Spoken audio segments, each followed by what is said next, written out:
So we've got Dan Pearce with us today, arguably one of Hull's most successful online coaches, and today we're going to be jumping into his online coaching, his lifestyle, and the way he treats his clients and the journey he's been on himself. Thank you. Okay, cool. So me and Dan will jump back in. Yeah, you can go straight in, yeah. Okay, first of all, Dan, what we'll do is, obviously we want to know about your journey, how you started. Obviously me and you have known each other for over 10 years. Yeah, Obviously now yeah. been in this game. Where did it start for you? So let's go back before you even obviously started working in it. Started when I was like 13. Yeah. I'd probably say properly. Played for Westall. Okay. Too skinny to be a winger. Yeah. Coach at the time said you need to put a bit of muscle on. And I didn't really know how to go about it or anything like that. One of my mates, where I did papers from, he just said, I'm going to Hull Boys, do you want to come? I don't know if you've ever been to Hull Boys. Yeah. Iconic gym. A few years ago. Yeah, iconic. Obviously not here anymore. And yeah, just went there. Just fell in love with it, Mm-hmm. We went there 5 nights a week. Went rugby training. I was literally non-stop. Yeah. And yeah, just fell in love with the gym. Fell in love with, every aspect of it. Did bench press every day, but each day was just trying to beat last days. And remember seeing the big 20 plates, thinking, I need to get to a 20 plate. Can't wait to get to a 20 plate aside. And just little goals like that. And yeah, just and now to this day, I don't think you can beat training with a good mate and have a bit of a social as well. I think it has that effect. But yeah, started doing that. Stopped playing rugby when I was 16 when it got tough. Yeah. And then just continued from there really. Just trying to get bigger, better, stronger. Yeah. God, I remember when I started, my friend Kenny, I started in his garage. So we'd gone and bought some weights from Argos. Yeah. And the plastic ones were the concrete. Oh yeah. And I went and bought them, and in this box was 25 kilos worth of plates. Right. And it hurt my hands picking them up, to get them to the garage. Yeah. And I used to go every day after school, and we'd do he's a scaffolder. Right. So I'd be at his house before he's even got home. I bet, looking back now, I think he must have got home before. Been at work all day. He's beat me here again. He's here again. But we'd be in the garage just doing biceps, triceps. Yeah. We had he had an ottoman in his garage. You know what an ottoman is? No. So it's one of them things that you'd have in your bedrooms, put bedding and that in. And would be on that doing shoulder press, bench press. Yeah. And then it'd be have tea. His wife Sally had cook his tea. And up for his lad George as well. George plays for Cass, George Waller. No way. And then what we'd do is straight off to rugby training. And at that point I could just run on fresh air. You could literally have a tuna sandwich, couldn't you? You could get the best bench you've ever had. Oh yeah, 1,000,000%. You could have the hardest rugby training session, and you get through it on just sheer will as a kid. Yeah. So we're going down anyway. So just finished rugby. Yeah, so just finished rugby, and then did a couple of years training. I was interested in bodybuilding. It was proper taboo back then. It was just classed as weird. These you're in trunks. Posing on the stage no one gets it. Yeah, no one got it. You will have been in that area because you did your show years ago. Yeah. So just more so not recognised, and then when I went to workout gym, that's where it sort of evolved from there. Mm-hmm. In and around people who've done bodybuilding shows. Phil Dunn, Jamie Manuel was there, and Ian Waller was the person who actually helped me and sort of took me aside and said, do you want to do a show? And it was, I had to sort of adapt things a bit, it was all brand new, bodybuilding training from just bench press every day, so it was all an evolve, so yeah, it was good meeting Ian. That was the takeoff really. Yeah, okay. So from you going in there, from your first sessions, you say, you've been through Hull Boys, you met out a rubber at that point. You can do 3 or 4 training sessions a day and figure it. And then obviously you've gone into a gym, which obviously is well known, obviously workout within Hull. It's been there, obviously you've been there longer than I've obviously been around. Yeah. And you've obviously you've met people that are in the game.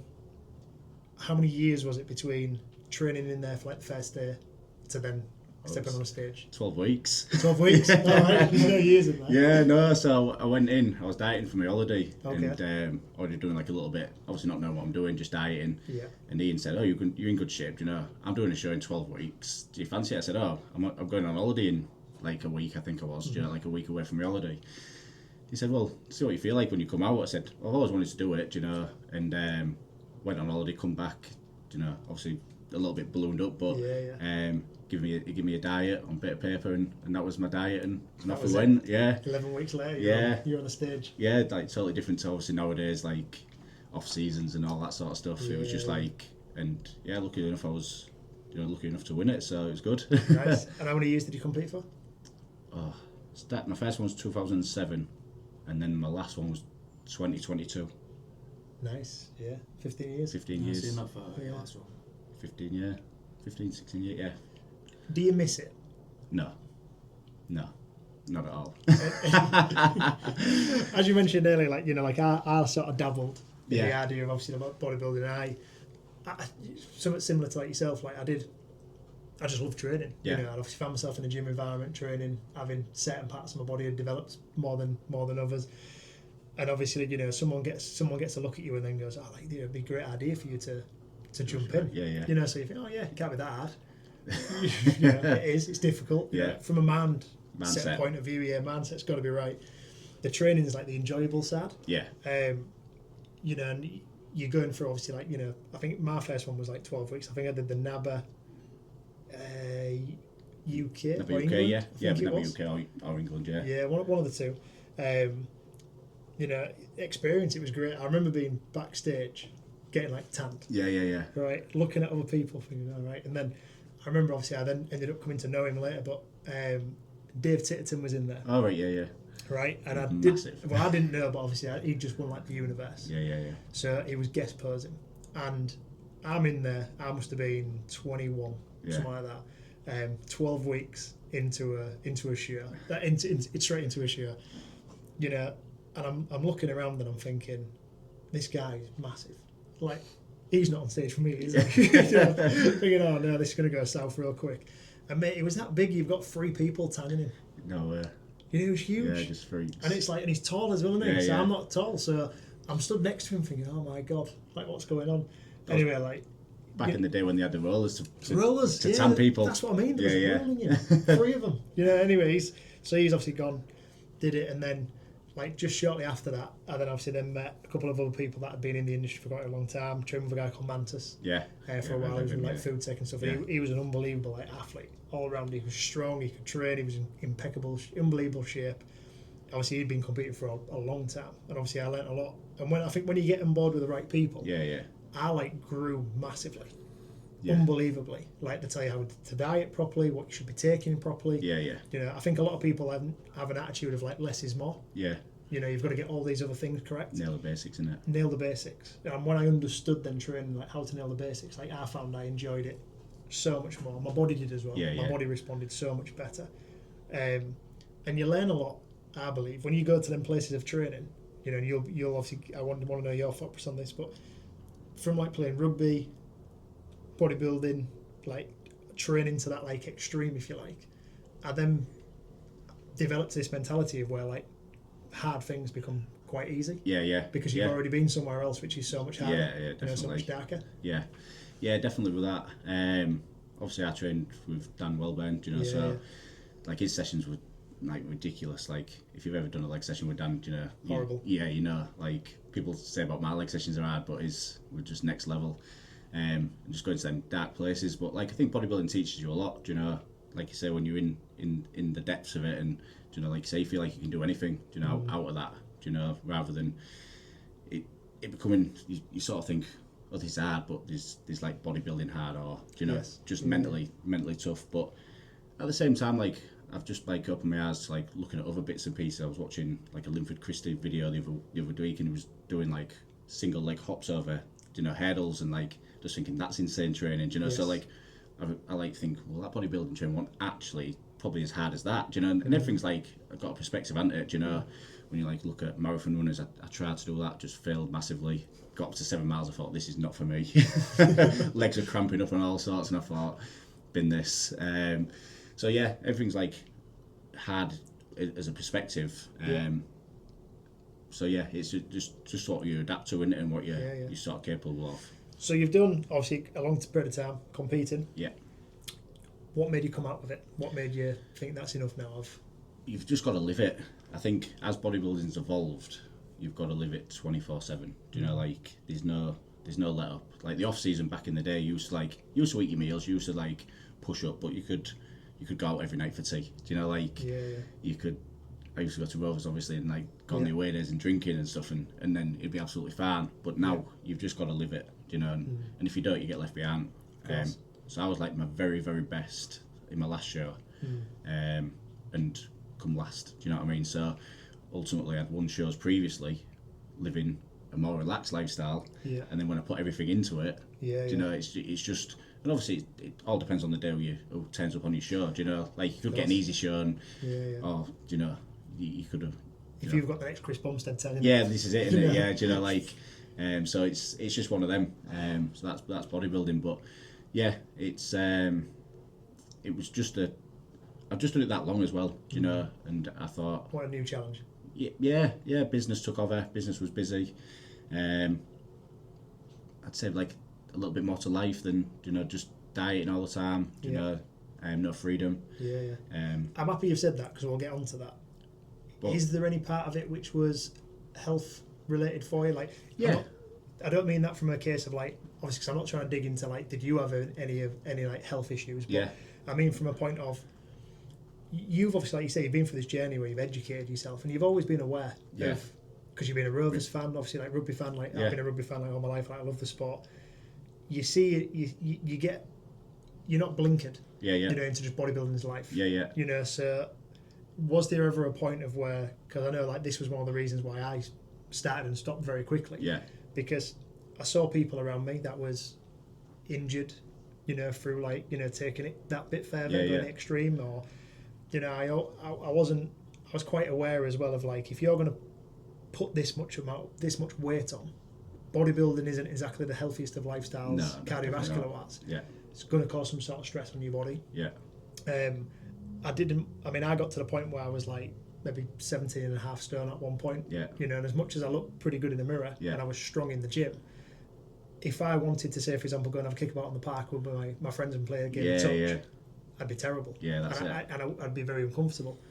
So for me, like, was there any a question I've got to ask for you is, did you ever at that point, like, I'll get towards thinking, well, where am I going to be in like 10, 15 years with this? So like, I just believe that you can't do everything forever. So I got my bloods done. My bloods were pretty good, to be fair. Just cholesterol was a little bit high, and so no major concerns really. So I've got in and out good, like right time. But I just thought, pushing into my 40s, do you know, you're getting older. Like, do you really want to be doing that? Do you know, bear in mind I've already done it for 20 years, so it's not like I started when I was, 25. Do you know, and then let's go to 45. Do you know, it's like you can only roll the dice for so long without. You've already got some miles on. That's it. Health was a big one. But just like I said, just busy with work. Do you know, that took over. I just sort of really lost the love for it really a bit. Do you know, like. Tell us about work. So, you was in transport. Bus driver. Did you have like an exit strategy? Did you started coaching while you were still obviously injured? Got sacked. Okay. Right. See, I'm trying to be real nice. Okay, so go on. So let's cards on the table. What happened? Got sacked for being on my phone while I was driving. Okay. Not like on my phone. It was like a hands-free, so it was legal. Yes. You know, like it was legal. I used to go from Manderbury Road to Beverley. Okay. Do you know? So just like ring people or whatever. Do you know, just catch up. So like I've got an hour, half an hour's trip. Do you know, like ring people. Well, no one on the bus is coming to stand next. No, there's no one on the bus anyway because it was not in service. Oh, okay. So I was just so I just did that, and the manager seen me in Beverley and must have seen me like talking or whatever. Do you know? And then pulled the CCTV and seen what I'd been doing. So got sacked for that. Got my job back, but me being sort of like stuck in my ways was like. Not telling me what to do. So I just carried on doing the same thing. Thanks, but no thanks. Got seen by the same manager, the same place, and then I didn't give him the chance to sack me. I just left, you know. And then went into security for a bit. So just doing a bit of security, and then my boss in security was class. Like, you know, good mates with him, and he just said, you know, when you start this up, just so I was working 7 days a week. You know, I've always like worked a lot. So I was doing 7 days a week, and then he said, just chip a day off each time. As you're getting busier, we'll reduce your shifts. So that's good. First of all, we just took the weekend off. I started PTing on a Saturday and a Sunday. You know, people's free time, filled them up, and then we just went, 4 days, 3 days, 2 days, and I was on one day for ages, like. Oh, it must have been like about 3 months, and I just couldn't let it go. I was just like, just scared. I was just scared. And he was just like, let's just bin it. Like, like you can always come back to me. And I was just like, I know, but just this one day keeps me in the loop. Yes. And he just said, and then in the end, I was like, I was doing as the Grimsby security, and I was on my phone replying to messages. And that phone seems to be a problem, doesn't it? Yeah, pretty much. But now it's my job, so. But I just thought like. Now was the, I'm taking the piss out of him. Do you know what I mean? I ain't doing my job properly. I said that I'm just going to have to give it up. I'm too busy. I'm literally too busy. So did that. Yeah, that was how it went. So how did you first get into coaching? Was it originally a PT session? Like, was it a friend or? How did I get into coaching? Yeah. So Dan Welburn, he stopped PTing in the gym and went fully online. And he sort of said, "Now's your chance." Because I'd never been trying to challenge him in gym, trying to win clients next to Dan, like it was just ridiculous, Well, come to me instead of Dan. Yeah, he is in the game, didn't he? Yeah, so he was one of the best coaches. So he said that, helped me all the way, and just started PTing, did my course and then started PTing from there, and then just filled up with that pretty quick. I got to like 40 hours PT within probably about 3 months. Yeah. So it was pretty rapid. Yeah. What I think did help me is I did a bit of coaching back in like 2014, 2015, 2016 just for bodybuilders. So I had some transformations sort of like ready to push out. This is what I've done. You had some social proof. Yeah. So I had my proof, and then also like from school, like all the comments even in my yearbook when I look back, it's all about weights and gym and stuff. Yeah. So like I've got school friends that was knew what I was doing. Yeah. People from college when I did joinery, like all like people off site, then obviously into the buses, people from there, so I've done like a lot of things where people just know that that's what I did. So sort of like long standing sort of, we got some social proof behind it. Like we always talk about people like don't understand the concept anymore about like paying your dues. And and that can come in all forms. Like we have young kids that come into the gym for the first time, and I say, look, like you being invested in like your own health and wellness, you can go for an interview and the guy who's interviewing you can turn around and go like, tell me about yourself, and you can have a shrug your shoulders as a young person and go, I'm a bit boring playing video games, whatever. Or you could turn around at 16, 17, if they've been to gym since they was 15, for example, they could turn around and say, well, actually, since at the age of 15 I've played sport, but I've also been going to the gym 3 times a week religiously.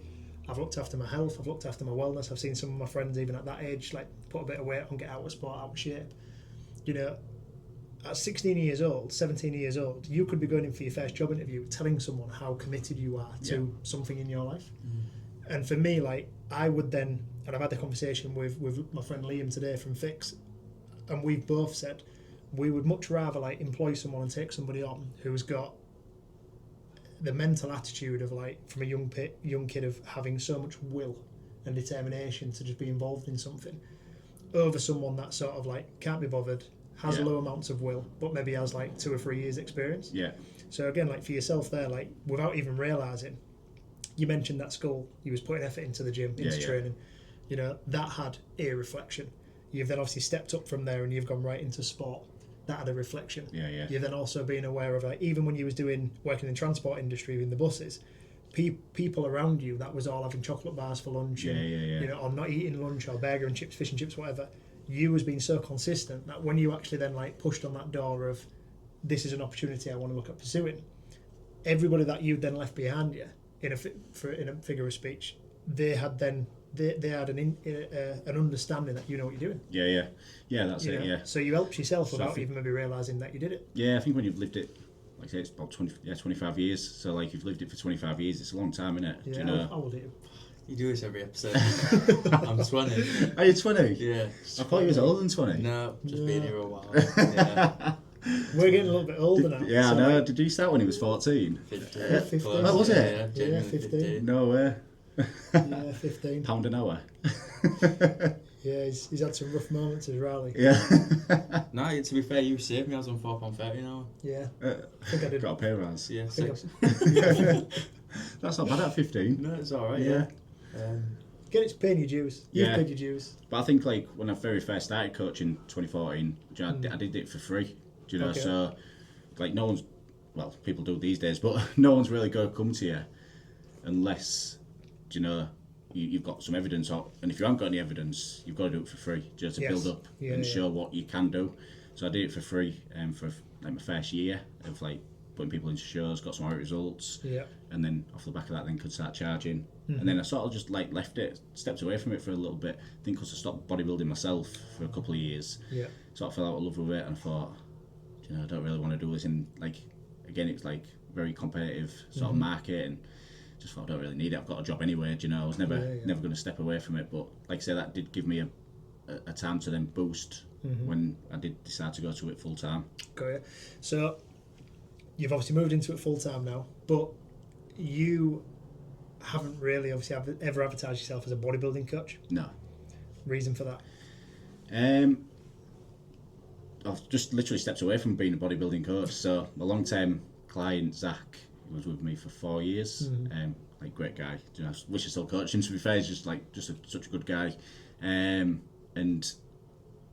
he came to me as a lifestyle client. You know, don't think I've ever took on anyone as like a bodybuilder. So I've took on lifestyle clients and put them through shows and stuff like that. I think the bodybuilding market is 0.1% of, just similar to what we've had a conversation a couple of years ago about that, and I think it's like 0.1% of the gym. Do you know? Maybe not even that. Bodybuilding is bigger. Do you know? It's great. You know, I love seeing bodybuilding grow as a sport, but on the whole, do you know, if you've got 5,000 members here, I don't know how many members you've got, but or whatever you've got, or Total Fitness had 5,000, I think, at the time when I was there. What, two, three competing? Yeah, competing. So it's like obviously a little bit more in different other gyms. It all depends what gym you're in, but on the whole, do you know, the mass market, and do you know, is where you want to appeal yourself. So, just sort of wanted to pull away from that, and just focus on. I prefer lifestyle. Do you know? I just prefer less drama, less hassle. Do you know?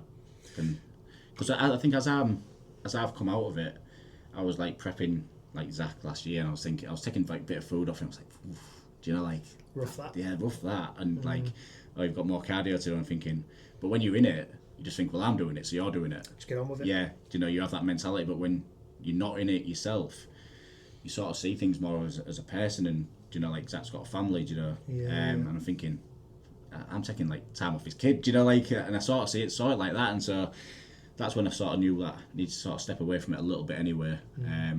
And I'll do a couple, like if a lifestyle client decides to want to do a show, I'll take him to like the first show, and then I'll say like, probably move on, do you know. If you want to pursue it, maybe. Yeah, move on, do you know. Yeah.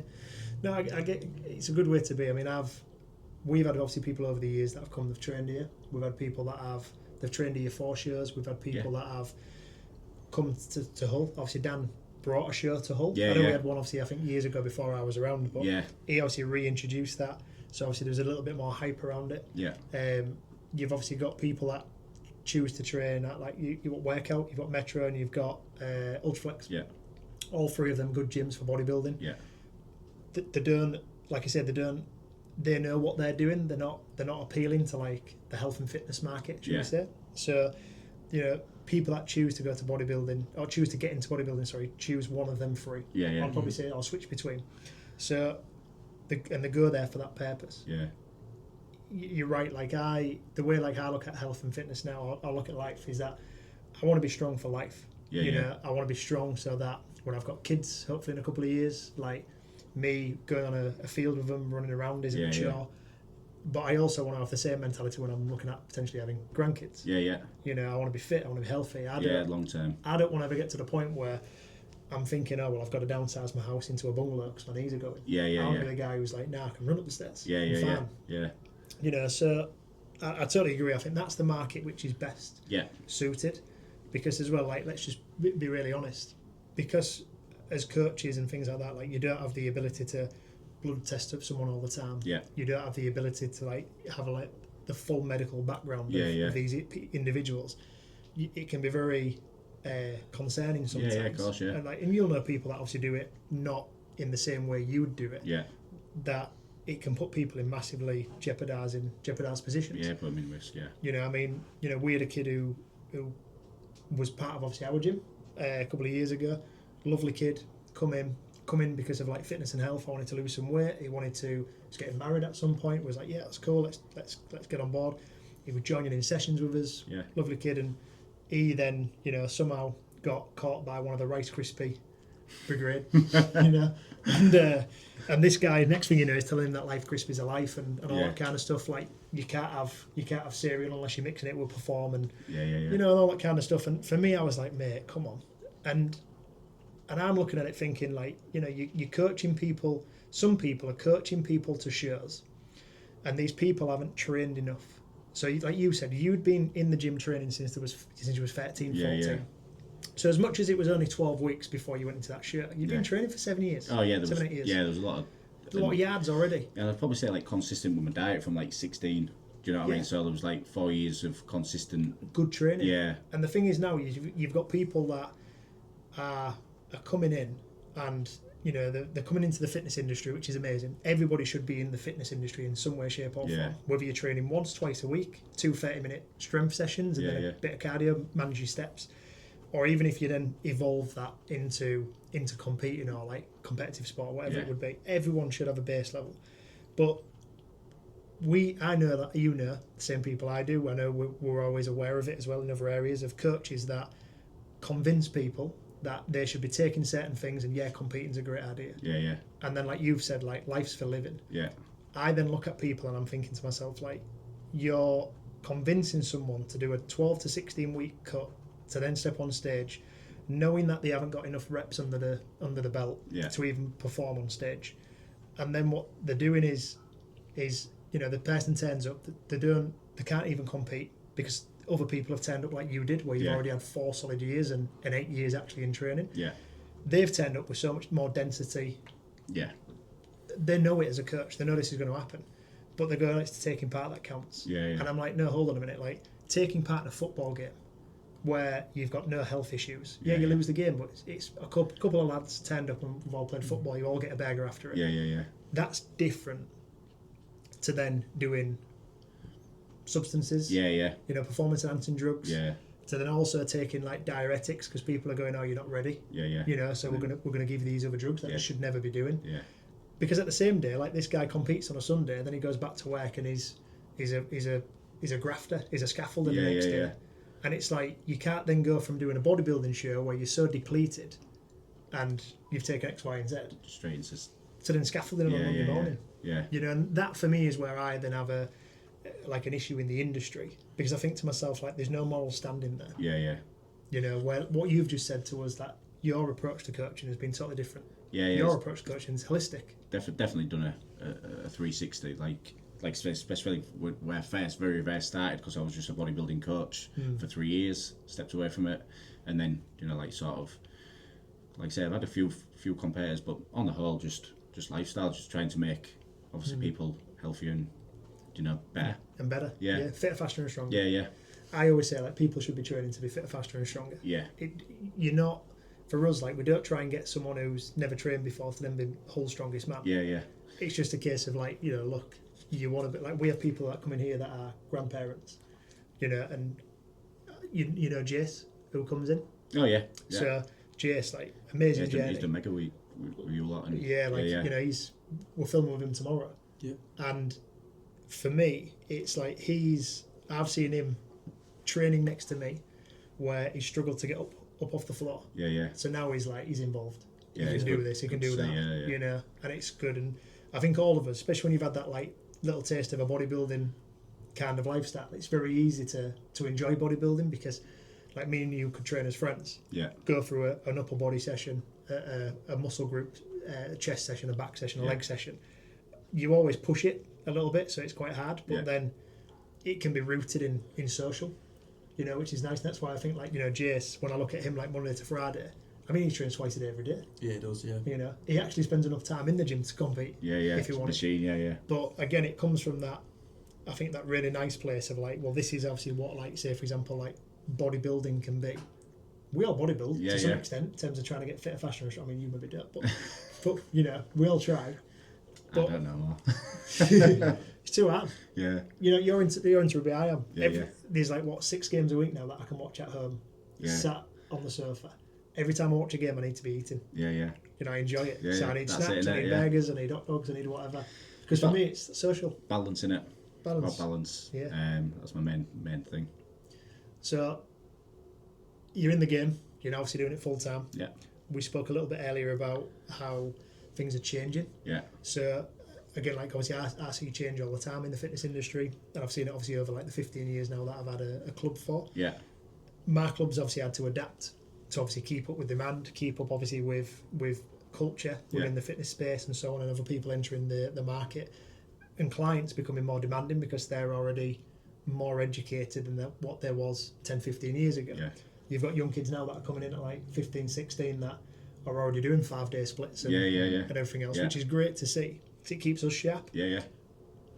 What does that mean like for you, and how do you see that then evolving going forward? I always think you're always learning. Do you know, like you're always learning, like I'm always learning. So for that 15-year-old kid who might have done that, might not have the nutrition nailed, or they might not. Just there's always like a next step in there, and there's always someone who's been doing it longer or whatever, and you've got to keep educating yourself. So you know, using different methods. You know, basically YouTube's the one in it, but there's that much information out there now that I think as an experienced guy, you're then siphoning what will work or what won't work, and then delivering it to your clients. Whereas I think if you're just going in on your own, there's that much you don't, and if you don't have the experience, you're not sure what's what.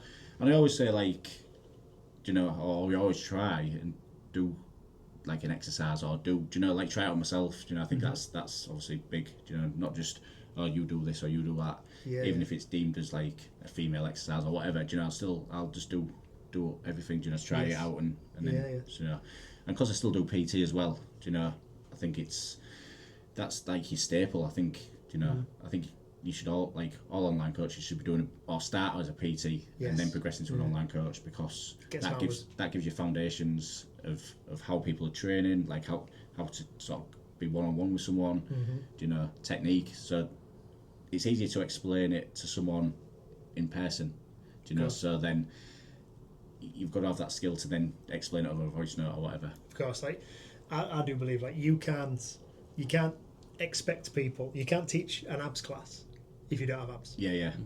You know, it's as simple as that. You are like, you practice what you preach. Yeah. You are your best advertisement. You know, whether it be for me speaking to people like on a business level, if I am absolutely horrendous at business and with money and all that kind of stuff and like time management, then how can I expect other people to be? It's the same when it comes to training. Like, you know, like, statistically wise, one of the biggest issues that we're going to have in later life is the loss and reduction of muscle mass in our lower bodies. Yeah. You know, if as we get older, the less muscle we have in our thighs, for example, the higher the percentage like is of a break if we fall. Yeah. And as we get older, and the less muscle we have, there's a direct correlation there between maintaining muscle mass and keeping it trained, keeping it strong, to then like longevity in life. Yeah. So like I know that, like you know that. But yet we see so many guys that are coming into the gym training chest and arms and shoulders twice a week. Yeah. And then sometimes doing legs every other week. Yeah. You know, the hard sessions, but we know like you're not asking people to go like all out. Yeah, I was going to say like they are hard sessions, but don't give people bodybuilding sessions. You know, give them, you know, functional. Yeah, a bit. Keep them moving. But yeah, just even like leg extensions, leg press, leg curl. You've hit all angles. Calf raises done. You know, like maybe don't need to go all in. Obviously, all person dependent in it, but you know, there's no reason why you say, all right, I want to do 20 reps on squats, and you know, like do you know what I mean? So really like, burn it. it's all like relevant in it to the person. And that's the difference as well, I think, between you've got like AI, you've got YouTube, you've got Instagram. Yeah. We discussed these things earlier, that potentially like people are always looking at like, is AI going to replace me? Is this going to replace me? the one thing that I'm big on, Dan, that people aren't going to be able to, that isn't ever going to be able to be replaced by AI, is experience. Yeah. The second thing I'm big on is like in-person practice. So, like we just said then, we've got 100 people join the gym. One of them is going to be able to push it to an extreme competitively, whether that be in bodybuilding or sport, whatever it would be.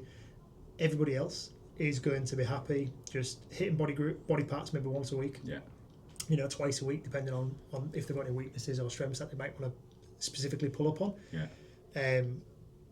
Longevity is going to be so much better for everybody than intensity. If we put most people in Hull, where we're from, if we put most people in Hull through a 12-week ordeal of training, most of them are going to drop off. Yeah. If we put them through a 24-week progression plan of fitter, faster and stronger, I'd like to think, we know a lot higher number are going to then maintain that going forward. Yeah. And again, because like we said, life's for living, longevity over intensity. I'm a big believer in that. So I think people like yourself that are rooted in good practice, good experience, good form, communicator, you're going to far outweigh, and you're going to end up in a position where you can then leverage utilising things like AI to make it easier for yourself. You know, to then coach people and onboard more people and stuff. Because we spoke about it the other day, didn't we? We was voice noting back and forth about AI. Oh, voice note friends. It's weird, it texts me all the time, Jack needs to have a word. But we was on about AI the other day and how like people can now go on, like you said earlier, you can go on your phone, like to be honest, my most latest training plans from AI. I put my blood results in, I put what I eat in a day, it gave me a new plan, it gave me my diet. I didn't do it though, by the way. It can tell you all these things, but you have to physically come do it. And it was throwing out these exercises that I'm looking at and going like, I'm in the gym every day. What is this? And then you're going on YouTube, you're finding it, and that's as simple as it is. But that's for someone who has trained. So like, we were speaking the other day about you potentially reverting back to personal training. Because that can never be replaced by AI. Someone's always going to need to be shown how to do it. However, like looking back on that conversation that we had, I don't ever think there'll be a point where you will have to revert back to personal training. No. Because people bought into you. Like I always say, if I ain't recommending Amy for coaching because I don't think Amy's a good fit, the only other person I would recommend in the whole is yourself. Cheap, man. Yeah, it's not like a good thing, by the way. It's just because I only know you. Don't know anyone else. But you pay for experience. Yeah. And AI is one of them things, like, I use it day in, day out, probably more than anyone here. Yeah. But I know full well it's told me a marketing strategy today to put out via email. I didn't do it because from experience I know it don't work. I feel like that's what people are paying for these days, is your experience in the game. Yeah, so like, as you might know, that I always do everything with pen and paper. Do you know, like, I don't on a laptop or anything like that. So so like I thought, can I use this to speed up how I do things? Do you know, like, let's give it a go and put it in, and I was just like, nah, it just didn't work out how I work things out. So I don't work with calories. I work with like macros, like old school. And I think I must be the only coach that does that. So I think that's how I work out my diet, not through calories. So that's all like calorie based. And then I also think like everyone's person dependent. Like, do you know, where's someone's metabolism sat? Where's, do you know, like the habits, the routines. Like AI don't know everything. Do you know what I mean? No.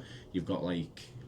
So it was a waste of time anyway, so I'm still back to pen and paper. It sounds like you just need to speak to the right people then to be able to help you on with that. Yeah. We might be them people. But going into like obviously coaching as well, where I think like, because there's always going to be a need for it. There's always going to be a want for it. Yeah. And as well, like I always say to most people, like in today's world, because everybody can chance their arm at being a coach, or they can be a bricklayer, or they can be something else with some online course. 6 weeks, you're qualified in whatever you want to be. Yeah. That doesn't mean that you're going to be so much better as just because you've done like the latest course in painting, for example. Yeah. Doesn't mean you're going to be able to cut in better than the guy who doesn't have any qualifications, but has been painting for 20 years. Yeah, 1,000,000%. So for me, like I and again, like social media is an amazing thing. But I've seen people advertise themselves as coaches and then turn around and say things like drinking alcohol doesn't make a difference and shouldn't be like factored in, or shouldn't be like given as much respect as it should be when it comes to like people wanting to like lose weight and things like that. And I'm like, I'm watching it and my jaw's hit the floor. I'm thinking to myself, are you kidding? Because we all know, like, fundamentally, alcohol's a poison. Yeah. Right? We all know it goes in your body, it goes through a process, converts into ethanol. If I was to give you ethanol, you wouldn't drink it, would you? Yeah, no. But yeah, people do. Yeah. I'm not against alcohol. Yeah. You know, I've not drunk now for over 2 years. You know, when I was 20 to 25, I didn't drink for 5 years. Right. You know, and for me, it was, I guess back then it was like, it's just how things played out. Yeah. I was into the gym. I'd done like my fair share. I was told by the guys, like, you can't be drinking. I'm doing this. Yeah. So I was like, listening to you. Yeah. You're ahead of me. Like, why wouldn't I? Yeah. And I adopted it, and obviously then took it further and further and further. And because I was like rooted in the business as well, I almost, like, at that time, you know, I didn't earn a great deal. So for me, like, if I was earning 600, 800 quid a month, I couldn't then be affording to go and spend money on 100 quid on a night out and all that kind of stuff. And I love training, you know, so it kept me clean. When I started drinking after the age of like 25, it was only socially. Yeah. You know, I've been actually drunk a handful of times in my life. Me now, and like stopping drinking again at like 31, 33 now, like I'm going on holiday on Thursday, I have no intentions of having a drink. Right. I don't need one to have a good time. Yeah, definitely. But that's me. Now, when I look at a coach though, that's actively saying to anybody who will listen about, like, you know, alcohol isn't a concern, I'm just thinking to myself, like, oh my God, like, what are you doing?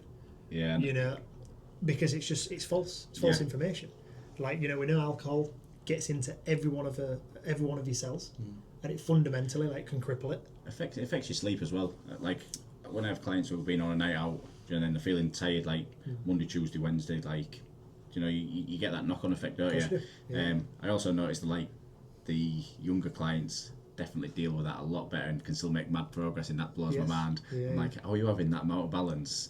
Going out on a weekend, still making progress, that blows my mind. But it's like, yeah, you can't just say, oh, it's fine, you know, like, you but that's just the sales of Instagram, innit? Yeah. So, like, people, fast food mentality, people want to hear that they can still go out and have a good drink on a Friday and a Saturday, or a glass of wine every night with tea, and still, like, get into the shape that they want to be in. We know that's not true. Yeah, I promote cheat meals. Well, and I know quite a lot of people cut them out in coaching plans. But the thing is, like, life's for living, right? But it's tried and tested. Like, that's how I've lived for all my life, you know, and, like, pretty much been in shape all my life, you know. So like, I can back that up, and, like, obviously a lot of client results as well, you know. So I don't think taking, like, off-plan meals off people, you know, is a good idea if Janet wants to go out with her kids to McDonald's, you know, and you don't want to then put, like, say to the kids, you know, like, oh, I can't have that because I'm dieting, then what's it feeding to them, like, you know, you've got to, like, adopt a healthy lifestyle, haven't you know, of balance. And I know people that are in amazing shape, train really hard, and they've progressed really, really well, but then they've taken it to that extra little bit where the reward isn't worth the sacrifice. And they've, say, for example, got young kids, and they've gone for a walk, and the kids have had an ice cream and they've turned one down. And I've gone absolutely, like, crazy, because I'm like, mate, like, that is a moment that you're never going to get back. That's it, innit? You know, for me, like, I love burgers. Right? I can say no to chips. But I'll have 2 burgers instead. Because for me, like, you mentioned it earlier, like, my understanding of food is rooted pretty much in protein. So I'm like, am I getting a good amount of protein in from this meal? Yes. Maybe worth the calories then. So for me, it was like, the other night I said to her, she's like, what do you want for tea? I mean, she asks me every day, like, 2 double burgers. 5 guys. I met 5 guys is great, but other burger outlets are available. But 5 Not guys. for you, though. No, 5 guys is a plug. Like, I'd pay it. But for me, it's like, you know, I see, like life, you mentioned earlier, life's for living. I understand if you're competing, you'd call it a cheat meal.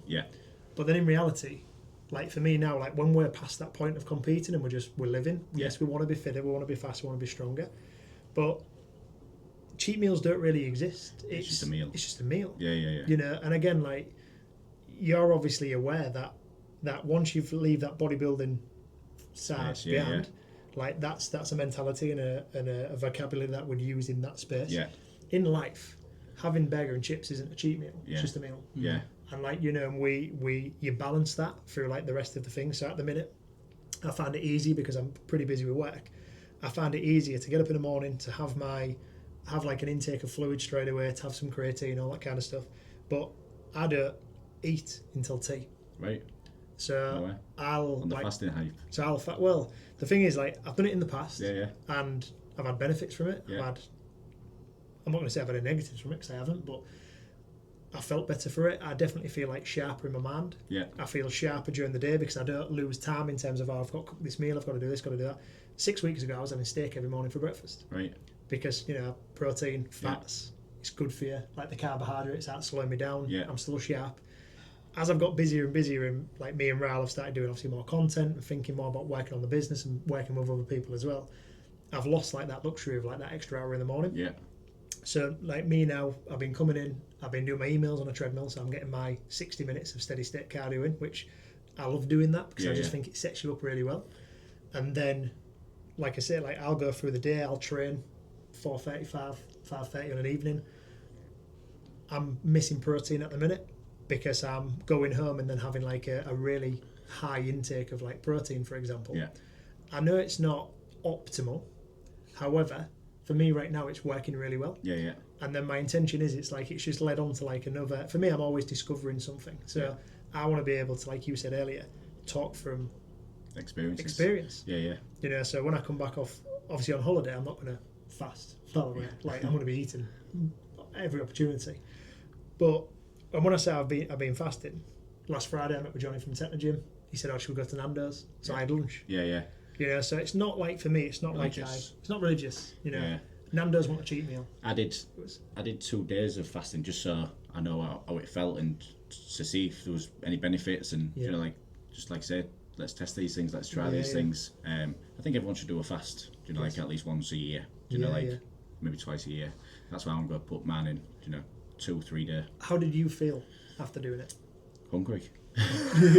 Snap. It was meant to be 3 days, and I was like, I've been hungry from bodybuilding shows. Do you know what I mean? I felt hunger, and I was just like, so I felt hunger, and then I thought, why am I doing this? I thought I don't need to be at that point of like I'm starving. So I thought 2 days will do it. I'll ease myself into it. Yeah. Probably could have done it a little bit better because I got these sachets, these fibre sachets, and it's like it's just meant to be like a full reset. Yeah. And it was awful. So I was like drinking them, and I was like, this is just not enjoyable. Yeah. So I think I'll just do it with like some electrolytes. Yes. And just something tasty and a bit more simple. I might be able to do the 3 days then. So what I found like works for me is my mind switch on though. Yeah. So I'm at the minute I'm very sharp. Yeah. Like I feel really good obviously for doing it.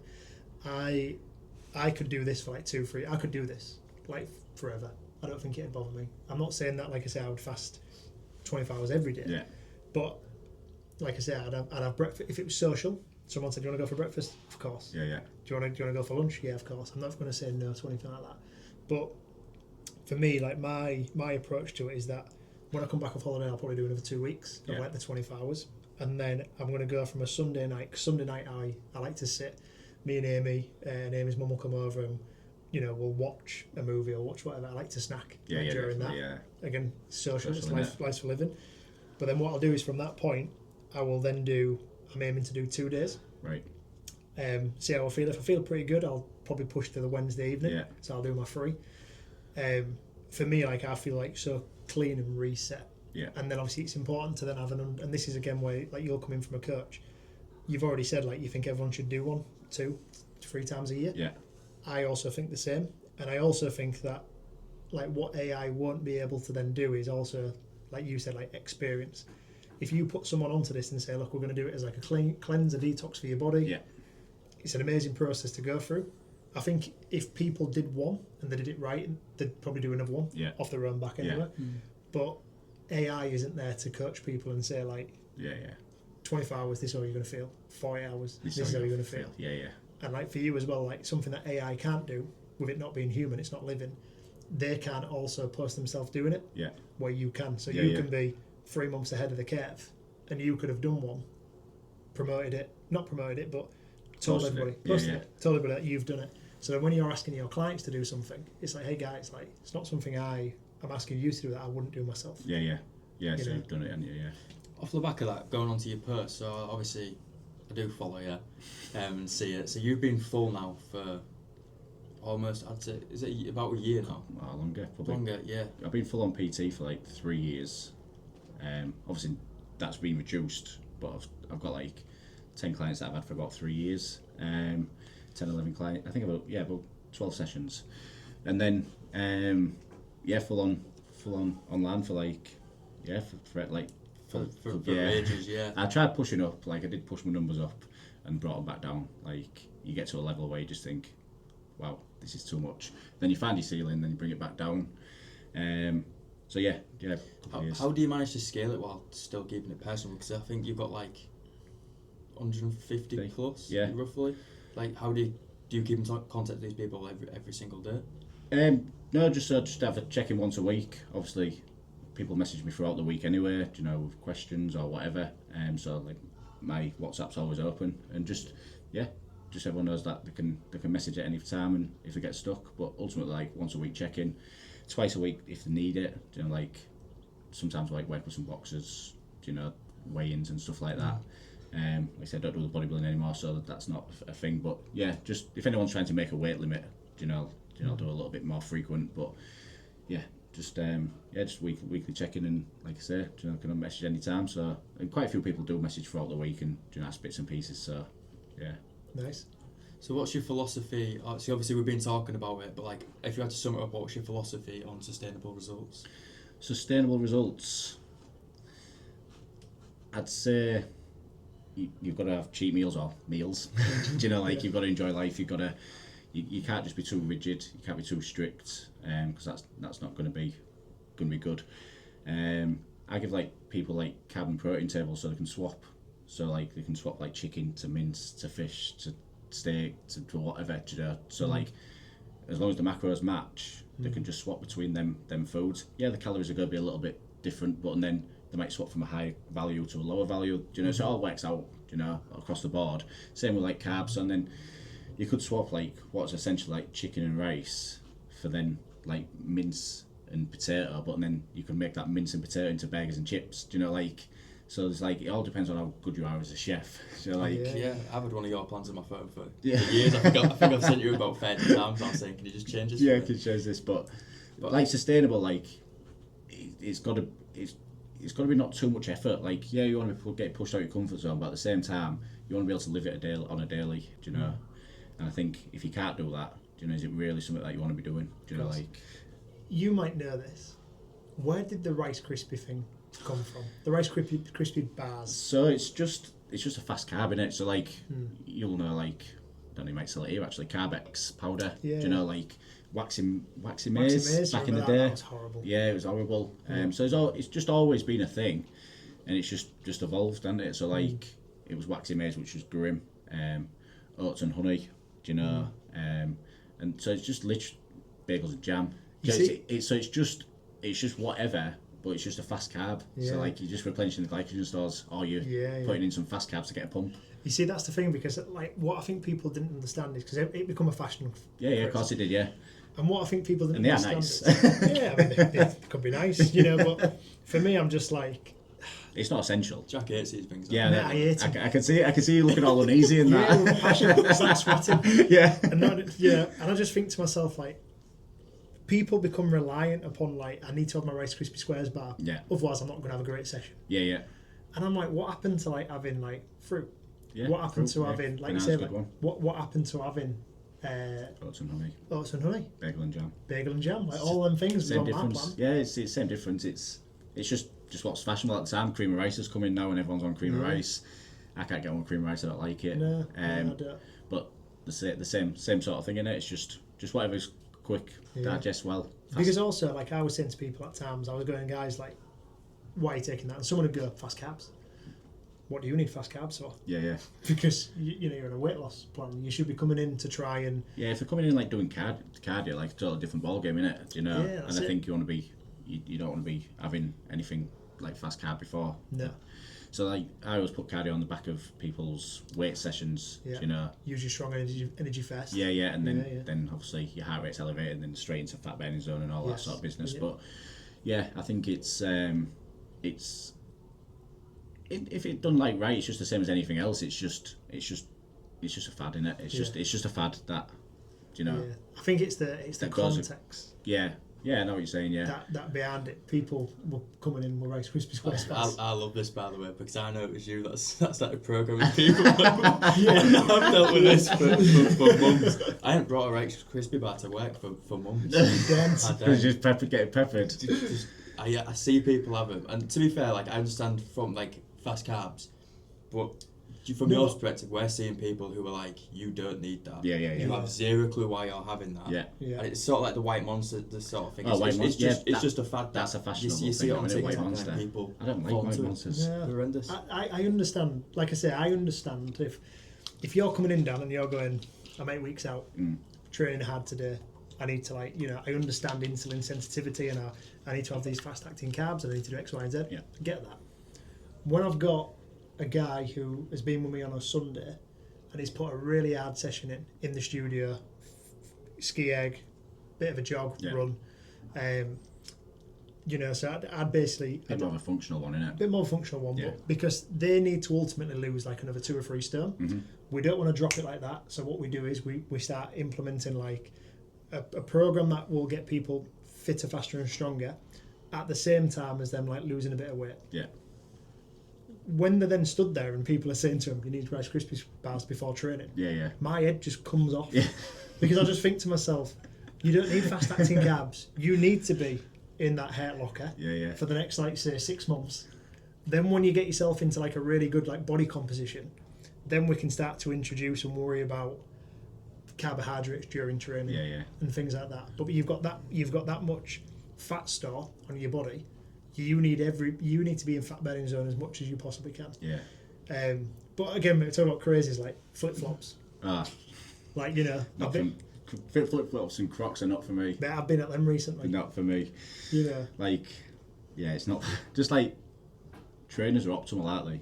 Of course they are. Do you know, like you can't leg press in some flip flops. Like if you're leg pressing properly, you can't leg press in flip flops. No. Like I get the barefoot, do you know, for like squats and leg pressing. Do you know, I get that. I've done that myself. Do you know? Yeah. I think I've had flat shoes like Jordan's what I'm wearing. Yes. And I've took them off, and you do get a bit of a better connection. Yeah. Just trying to have a look, mate. Trainers. So I get that, but not like walking around in Crocs and stuff. It's not for me. See, I obviously grew up. I was born in 92. When was you born then? 86. 86. So only a few years older than me. One of them was wearing big like steel toe-cap boots. There you are, yeah. So what I was going to get into is that obviously I grew up watching, before bodybuilding, I grew up watching like Arnie become an action hero. Yeah. And Sylvester Stallone, Rambo, Demolition Man, Rocky IV was peak. Mate, honestly, Sylvester Stallone, that was Rambo. I've seen Rocky IV. I don't watch movies. We've been through this, Jack. Let's not get into this with him. But so I grew up in the 90s watching like all these action heroes. Yeah. And for me, like my understanding of like fitness, health, strength, bodybuilding come from that. Yeah. And I say to people now, because people come in and they're on YouTube, they're on Instagram, they're seeing these people that are like fitness influencers or coaches do all these like weird and wonderful exercises. I've seen people lying on the floor doing bicep curls off a pivot. Right. And saying, do you understand how it works? Yeah, it doesn't matter, the same force is going whether you're standing or lying. So stand, better for you. Yeah. Your core's engaged. I've then gone through, the phase of telling people like don't hold on a treadmill because again your core's engaged. It might not make a difference over 12 weeks, but it will over 12 years. Yeah. For me, like all of my experience in the gym and everything that I tell people is rooted in like science. Yeah. It's rooted in experience. Yeah. And solid knowledge.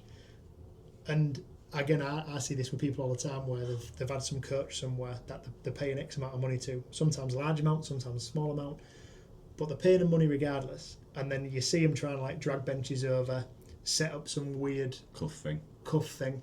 You see them on a lat pull down or say for example a seated row. And I've even said to people like, do you realise the people that have designed these machines at Techno Gym are like the most highly experienced people in the world to understand how mechanics of a body works. Yeah. For maximum engagement, why are you trying to like put some weird pad in the way or stand off the machine in a certain way and pull strangely? And they give me some explanation for it, and then I go, well, you've heard of Arnold Schwarzenegger, right? Yeah. Well, he had one of the best physiques arguably on the planet ever. Yeah. And he just used a T-bar row. He just used a cable. Yeah. Row, lat pull down, chest press, Yeah. squat. I know you're going to agree with me. Yeah. Like, I keep my plans simple, like no cuff things. Yeah. I don't think I've ever used a cable side cuff because I just don't think. Yeah, I just don't think it's necessary. Like if you've done some like dumbbell side raises, you know, like you get a good connection. Like you just do. It's the best. I think it's the best thing for shoulders personally.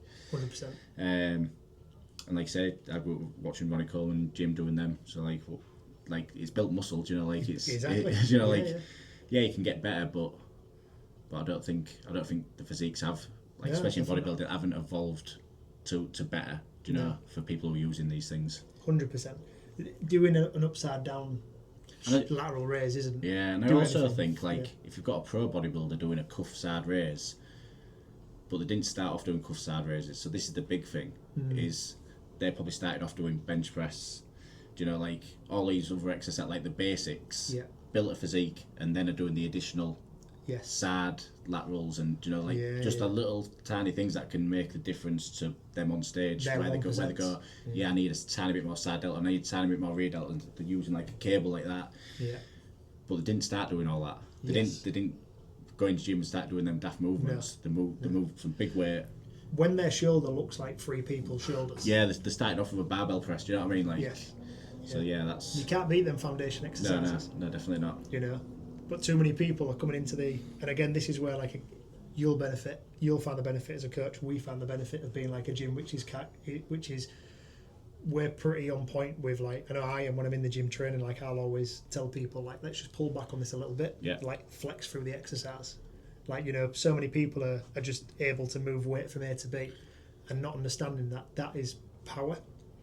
When they're trying to then develop a chest, and I'm saying you need to be flexing through the motion. Yeah. So your muscle fibers are more engaged and so on. Feeling it, I mean, it's one of my pet hates when I see people dropping dumbbells, and I'm going, guys, control it down. Control it down. Yeah. If anything, you're just running the risk of an injury. Yeah. You know, and hitting your shoulders, your biceps, and so on. This is obviously again where I think there'll always be, and this leads into my next point or question for you. There'll always be a necessity to have someone obviously with your experience and so on in this industry. Yeah, 1,000,000%. Where do you want to see yourself being in, say, 5 years, 10 years, 15 years time? 5 years, 10 years, 15. You'll be retired in 15, won't you? Well, that's the aim. Retired by 50. Okay. Yeah. 55. Will you retire? No, but just bring things down. Okay. Just chill. So let's start with 5. 5 years. Just exactly the same as I am now. Do you know, I've got no aspirations to grow my business or anything like that. Do you know, got a good amount of clients, enjoy what I do, perfect office in a perfect location. Some people. Yeah, some people disagree. Shocking. But do you know, just be in the same place in 5 years. I'd love to be here. Do you know what I'm doing? Loving it. Do you know, I've been consistent with the last 2 years on the numbers that I've got. So just if we can continue with that, then that'd be brilliant. 10 years just depends on the situation. Like I said, I don't know if AI is going to take over. Do you know, then might end up going to be back a bit more in-person PT. Just opened up a couple more slots on Sunday, so I've started doing a couple more of them on a Sunday, just to sort of keep, because I've had the same clients for the last 3 years, so I thought let's take a couple of new ones on, and just sort of start a challenge. Start a challenge and start teaching people, from scratch and that sort of thing. So just done that, just because you enjoy it. Yeah. Just I if I didn't enjoy that side, I'd take that away and take on another 50 online. Do you know what I mean? So I really enjoy that, and I consider them friends who have PT, and I learn off them because majority of them are over 40. Some in the 50s, and I learn a lot of them. Life experience. One of my clients, Ian, he's got a good job. He's quite high up, and he gives me loads of advice on what I should be doing. And you just listen, because if you don't listen, you never go think you know it all. You're not gonna. Every day's school day. Yeah, definitely. So potentially a bit more in person in 10 years. 15 retired. Nice. I'll semi-retired. What would retirement be? Probably not online. Yeah. Coming off Instagram and just being in person. Yeah. Yeah, that's good. Maybe like 20 sessions a week. That sounds like retirement to me. Do you know, like still keeping fit. Training. Yeah, fit, healthy. You know, a bit more time to myself. And yeah, not just no stress, no social media that just clogs up your brain. You know. Yeah. So I come off Facebook like 6 months ago. Never on TikTok. You know, not on. Obviously, I will. That's when you know I'm not busy, when I'll be back on Facebook, opening up a TikTok account, like, you know, advertising. But yeah, I just the least social media, you know, because you just scroll, don't you? Yeah, you know, I think everyone's guilty of it. Yeah. Wasting your life away, and then your mind just tends to mush. Yeah. My Facebook got hacked a couple of years ago. Lost my Facebook. Panicked for like a little bit. Yeah. 15-20 minutes. Then I was sat on the next sales bike, thinking, this isn't too bad actually. Yeah. You know, because I've got nothing to check. Yeah. So like I had, you have to have a Facebook account to obviously have a business account, but I've got maybe 100 people on there now. Yeah. And for me, it's like, even now though, with them 100 people, I still find myself like scrolling a bit. Yeah. You know, so that's something that like I can relate to. Like, some of the best evenings for me is when my phone's dead. Yeah. And I ain't in a rush to turn it back on. You know, it's gone. Yeah. I think when you live on your phone and your phone's your job, you just want to get away from your phone, because they can be the best tools or the worst anchors. Oh yeah, 1,000,000%. Yeah. So obviously, outside of everything that we discussed today, though, you like your rugby? Yeah. Do you reckon they're going to get the treble? I hope so. I put a tenner on them to get the treble, so I win $1,000 if I do. Nice little bonus. Yeah. Yeah, I think we'll get there, because we've got Saints this week. Yeah. I think that's been the best outcome. Yeah. For Rangers. Yeah. You know, if you're thinking about a route to the final. Yeah, definitely. Leeds would have been a lot more challenging. We need to sort of get a bit of form back. I think the form's lacked a little bit, but a week off will have done us some good. So yeah, hopefully a strong performance against Saints, and then the final's the final. Who knows? Do you know, like we played Warrington, and not many people give Warrington a chance in the final. So like form does go a bit out the window. Like, like Warrington wanted in form, give us the right game. You know, should have probably best team. Probably should have won it. Yeah. So it's anything can happen. I've loved it this year. Like I started watching the game again. I started going, like, coming out of lockdown, got to know like Mikey and a few of them. Obviously I've known Jez obviously from West Ham and that kind of stuff. Yeah. And obviously starting to watch them. Obviously I went to quite a few of the games last year. Went to the Challenge Cup and Grand Final and stuff like that. And for me, like, I loved it. Like, I love getting back in, because I went quite a long period of time and stopping. Yeah. I stopped watching the rugby. Yeah, I think, like, I don't know if that was work related or... Kind of, yeah. I think, you know, when you just end up with... Because I had a season pass for FC for years. Obviously grew up in West Hull, played for West Hull. And, you know, I used to love going. Yeah. But then, you know, I'd found myself, I was at the gym working, you know, until like 10 o'clock. So I'd, you know, the one last years that I had a season pass, like, I missed quite a lot of the games. Yeah. So then it was like, well, is it really worth buying one next year? Yeah. Probably wasn't. You know, didn't even have the time to sit at home and watch it. Yeah. You know, this is where like the balance thing comes back in the last couple of years, where I've been like, me not drinking and then the rugby being on gives me like the perfect excuse to say to my friends, like, come around tomorrow, let's watch the rugby, let's do this, let's do that. And, you know, you can see every bit of the game as well. Yeah, definitely, you know? So, you know, I love doing that, and I've watched as many games as I possibly could without obviously Amy complaining. Yeah, I'm the same. But for me, like, I've really enjoyed it. A couple of weeks ago, I was like, "Wow, Leeds are looking powerful, on form." Then they get beat by Catalans. Yeah. Obviously, they're out now. Yeah. Got beat obviously at the weekend. I didn't see that one coming. No, I didn't know. You know, I think Saints obviously a couple of years ago was a great team. Yeah. They seem to have lost it a little bit, but then they've turned up. Yeah. You know, I think obviously I'd love to see Rovers win the three. Yeah. Just because it's a great team. Yeah. They're a great team. It's iconic, isn't it? No, you've had right. So we've had this discussion. If I ain't watching FC this season, it's been Car because it's been brilliant to watch. Yeah. However, I'm not going to sit there and say I hope you win the treble, because I'd be lying. Yeah. You know, for me though, I think obviously being Hull, born and bred, like I said, like I grew up Allenby Road, top of Hawthorne Avenue, Bulfrey Estate, right? I love Hull. I love the city. Yeah. You know, so for me, it's if it was Hull FC in the Challenge Cup final and they won it, amazing, brilliant. like Raleigh, like I've watched both teams this year. Yeah. I favoured more the Hull KR side just because I know the guys that are playing there. Yeah. You know, but for me, they've had a really, really good couple of years. Yeah, it's been class. You know, they're built upon it. It's great. It's good for the community. It's good for the stadium. You know, so it's good for Hull, like that being in Hull. Like, why wouldn't you want? And this is what I've never like understood. I understand like if LFC is your team, I get it. But at the same time, like, we're all from the same city. We're lucky to have 2 Super League teams. We should play into that more. No, don't get me wrong.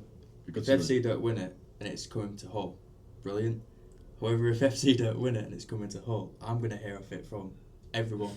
Jack texted me, by the way, once KR had won, what game was it? Where they lit the fireworks? Oh, I'm laid in bed and I just get a text off Jack. Good display that. I was like, what are you on about? Fireworks. I was like, oh great, yeah. I already knew what would happen. I was thinking no one's going to text me and bother me, but then you got Jack going, look at the fireworks. Brilliant. Was good. But yeah, no, I'll be honest, I'm not going to sit there and say I want KR to win. No. I wasn't going to sit there and say I'll be upset. Like, I ain't going to lose sleep if you win, by the way. Yeah. But no, if it's not FC, I'd rather any other team but KR. Yeah. But that's only because of your fans. Yeah. But no, I don't get how you can. What do you mean? You're supposed to be black and white through and through, and now you've changed. You've got alternative links now, though. Well, this is what I mean. It's got a few friends in the stadium and that. Man, I'm just, you know, you stick your office in there. People are people. Yeah, I have an office next door to Dan. Yeah. I don't need it for any other reason apart from I fancy being there. Yeah. No, yeah, I can't say I want you to win. Yeah. I wouldn't be surprised if you did win. I won't be happy. Nah, come on, I'll be watching. Like I say, I go away Thursday. I'm hoping that I can watch the game while I'm away. I'll still be watching. Yeah. Good for the city. Good. That's great. So outside of that, then what else do you do? Probably not a lot. Because I'm bored. Like, work is taking up a lot of my time at the minute, and that's why I'm like eyeing up retirement, like in years. Do you know what I mean? Like, yeah, I'm just always busy. So yeah, not a lot at the minute. Okay. Just standard stuff like going out for food and stuff like that. But yeah, like obviously rugby's a big passion. Yeah. You know, go to every game. Try to get as many away games as possible. But yeah, just work at the minute. That's all. It's just that busy. You only get out what you put in. Yes. You know, so. Of course. Yeah, it's just pretty manic, pretty non-stop. No, good.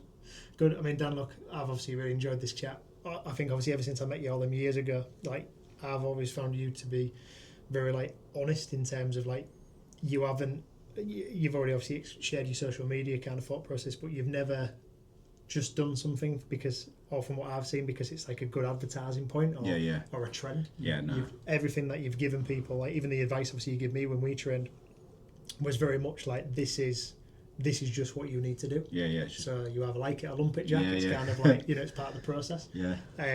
Which has been good. And like Riley just said there, like there isn't many people, I've met a few people. I've not met everybody, but I've met a few people now, like over the years that have been in the industry, whether it be for a short amount of time or a longer amount of time. Yeah. And again, like Riley just said, like, you're someone that I would go, especially in the local area, if anybody wants to. I know you just said like you're not into the bodybuilding side anymore, but if I had a young kid that come to me and said, I wanted to be in the bodybuilding, I want to do bodybuilding, I want to do this, I want to do that, I'd definitely be signposting people to go, look, it might not keep you on forever, but it's going to be a great place to start. Yeah, I think managing someone's health and not just killing them.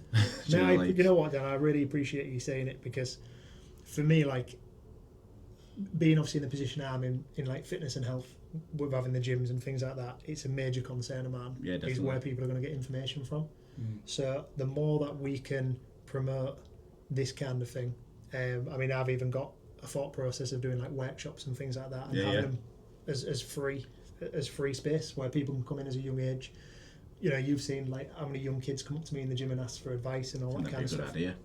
So mate, if I'd love to obviously expand on that with you and do like these free workshops for kids. Yeah, it'd be good. I've actually got a bit of an idea as well, but I'm not going to mention it now because this podcast is going to go out. Yeah. But I'll speak to you about it. I'll speak to you about it when we start recording. But I think it could be something that you'd probably be interested in. Good. Okay, good. Right, so I'll wrap things up then. So Dan, obviously, brilliant conversation. Loved having you in. But where can people find you if obviously people are interested in you? Just Instagram, trained by DP. Craven Park. Yeah, in Craven Park. Yeah, just knock on my door. Brilliant. So like, any big plans for you in 2025 to finish off the year? No, so like 25 has been a good year. Obviously, done the Rovers sponsorship. Like that was probably the highlight. Especially like, obviously that was the first game that I sponsored. So if I can back up like that again in 2026, but yeah, I don't think I'm ever going to be beating that. So like your first time doing that is brilliant. Especially like the season that they've had. Didn't much left of 2025, is this? So it's probably just about coasting through. Maintaining a good client base and doing a good job really. So like resetting for next year then. Yeah, so obviously got the Rovers sponsorship again next year, so re-signed for that, which is big again. And yeah, a couple of like local football teams and stuff like that I'm going to sponsor next year, and yeah. Brilliant. Well, we've loved having you on, and next time we get you on, we'll get a midget and a dartboard. Cheers.